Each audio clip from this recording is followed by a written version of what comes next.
Hamas और Israeli अफवाज में जंग जारी है और दोनों जानिब से एक दूसरे पर ताबड़तोड़ हमले किए जा रहे हैं। इसराइली फौज ने फजाई के साथ साथ ज़मीनी कार्रवाई भी शुरू कर दी है, तो हमास भी पीछे नहीं रहा और इसराइली फौज के हमलों का भरपूर जवाब दिया जा रहा है। इसराइली हुक्काम ने इस बात की तस्दीक की है कि शुमाली गजा में लड़ाई के दौरान एक और इसराइली फौजी हलाक हो गया है। यूं गजा में ज़मीनी कार्रवाई की इब्तिदा से अब तक हमास के हमलों में हलाक होने वाले इसराइली फौजियों की तादाद 17 हो गई है। गजा में इसराइली हमलों में 7 अक्टूबर तक यरगमाल बनाए गए इसराइली शहरियों की हलाकतों की खबरें भी सामने आ रही हैं।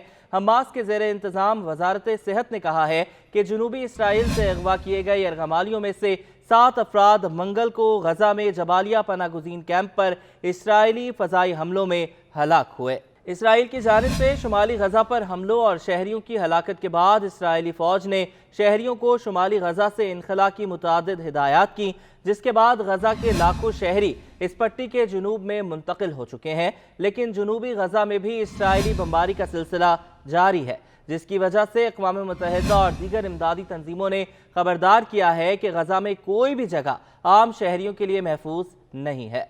मिस्र जाने वाली रिफा क्रॉसिंग 3 हफ्तों से ज़ायद अरसे में पहली बार आम शहरियों के लिए खुलने के बाद 400 से ज़ायद अफराद गजा छोड़ चुके हैं। फ़लस्तीनी हुकाम ने कहा है कि अब तक 335 गैर मुल्की पासपोर्ट रखने वाले और 76 ज़ख्मी गजा छोड़ने में कामयाब हो चुके हैं। गजा छोड़ने वालों में बरतानवी और अमरीकी शहरी भी शामिल हैं जो इलाके से बाहर निकले हैं। फ़लस्तीनी वजारत सेहत ने कहा है कि इसराइली हमलों में 7 अक्टूबर से अब तक गजा की पट्टी में 8,796 अफराद जाँ बहक हो चुके हैं। गजा पर हमलों की वजह से इसराइल को दुनिया भर में मजम्मत का सामना है।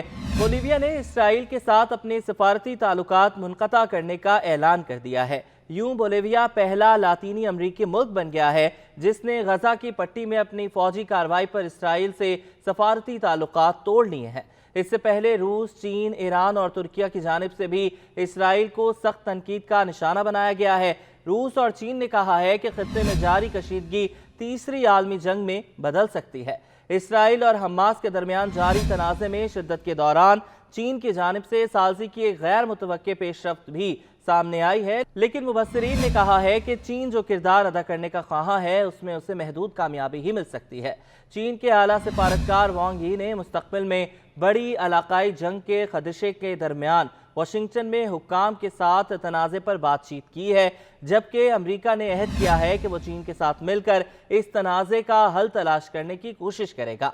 दरियासना चीन के मशरिक़ वस्ता में खुसूसी एलची ज़ाय जॉन अरब रहनुमाओं से मुलाकात के लिए इस खित्ते के दौरे पर रवाना हो गए हैं, जबकि मिस्टर वांग ने अपने इसराइली और फ़लस्तीनी हम मनसबों से बात की है। ये मुलाकातें अक़वाम मुत्तहिदा के इजलासों में जंगबंदी के मामले में सबसे ज़्यादा अहम इजलासों में एक रही हैं। ऐसे में चीन से ये उम्मीदें हैं कि वो ईरान के साथ अपने करीबी ताल्लुकात का इस्तेमाल कर सकता है ताकि जंगी सूरत हाल में कमी लाई जा सके। ख्याल रहे कि ईरान को गजा में हमास और लबनान में हिजबुल्लाह का हिमायती कहा जाता है। फाइनेंशियल टाइम्स की रिपोर्ट के मुताबिक अमरीकी हुकाम ने बज़ाहिर मिस्टर वांग से कहा है कि वो ईरानियों पर जोर दें कि वो पुरसुकून रहें। उधर गजा का पूरी दुनिया से राबता मुनक़ता है। गजा की सबसे बड़े टेलीकम्युनिकेशन कंपनी पॉलटेल ने कहा है कि गजा की पट्टी में इंटरनेट सर्विसेज मुकम्मल तौर पर मुअत्तल हो गई हैं और राबते के तमाम ज़राए कट गए हैं।